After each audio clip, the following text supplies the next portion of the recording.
Hi friends, beetroot chutney எப்படி செய்கிறதுன்னு பார்க்கலாம் வாங்க.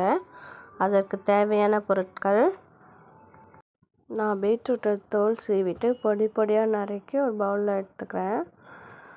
அப்புறம் 2 ஸ்பூன் உளுத்தம்பருப்பு, 2 ஸ்பூன் கடலைப்பருப்பு, அப்புறம் தேவையான அளவுக்கு வேர்க்கடலை, அதுக்கப்புறம் ஒரு பவுலில் ஒரு வெங்காயம் பொடி பொடியாக நறுக்கி எடுத்துக்கிறேன். கொஞ்சமாக புளி தேவையான அளவு, காஞ்ச மிளகாய் 4, கருவேப்பிலை, கொத்தமல்லி, தேங்காய் தேவையான அளவு. அவ்வளோதான் ஃப்ரெண்ட்ஸ். வாங்க பீட்ரூட் சட்னி செய்ய ஆரம்பிக்கலாம். ஃபஸ்ட்டு ஒரு கடாயை எடுத்து நல்லா சூடு பண்ணிக்கலாம். அதில் தேவையான அளவுக்கு எண்ணெயை ஊற்றி சூடு பண்ணிக்கலாம். எண்ணெய் நல்லா மிதமான சூடான உடனே அதில் நம்ம வச்சுருந்த 2 ஸ்பூன் உளுத்தம்பருப்பை போட்டு வதக்கிக்கலாம். அது கூடவே கொஞ்சம் கடலைப்பருப்பையும் போட்டுக்கலாம். அது கூட தேவையான அளவு வேர்க்கடலையும் போட்டு நம்ம நல்லா வறுத்து எடுத்துக்கலாம். அது கூடவே நம்ம 4 காஞ்ச மிளகாயும் போட்டு நல்லா வறுத்து எடுத்துக்கலாம் ஃப்ரெண்ட்ஸ். நல்லா இந்த ஸ்டேஜுக்கு வந்த உடனே நம்ம அது கூட கொஞ்சம் கருவேப்பிலை தேவையான அளவுக்கு எடுத்துக்கலாம் ஃப்ரெண்ட்ஸ். அதையும் போட்டு நம்ம நல்லா வறுத்துக்கலாம். எல்லாத்தையும் போட்டு நல்லா கிளறி எடுத்துக்கிட்டு நெக்ஸ்ட் நம்ம பொடி பொடியாக நறுக்கி வச்சுருந்த வெங்காயத்தை போட்டு அது கூடவே நம்ம நல்லா வதக்கிக்கலாம் ஃப்ரெண்ட்ஸ். நல்லா வெங்காயம் நல்லா பொன்னிறமாக நம்ம வதக்கி எடுத்துக்கலாம் ஃப்ரெண்ட்ஸ்.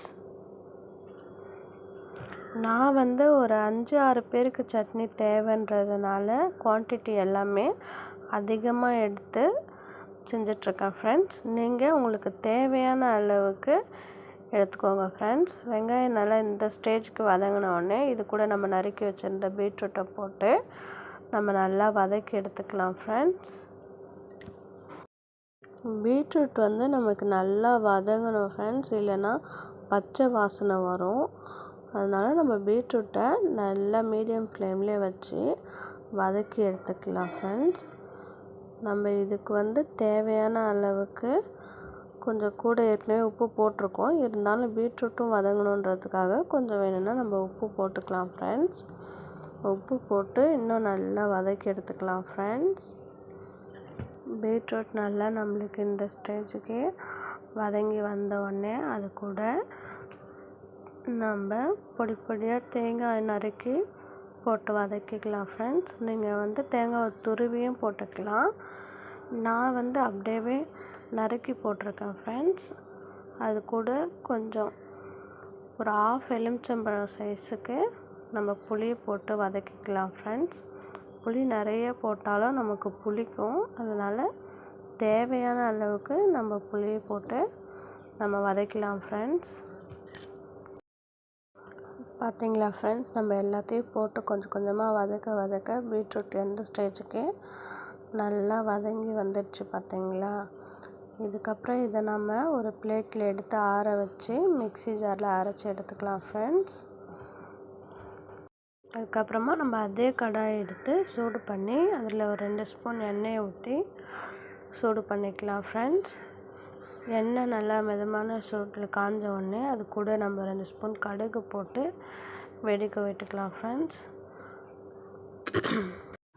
கடுகு நல்லா நம்மளுக்கு வெடித்து வந்த உடனே அது கூட நம்ம ஒரு ஸ்பூன் உளுத்தம்பருப்பை போட்டு ஆட் பண்ணிக்கலாம் ஃப்ரெண்ட்ஸ்.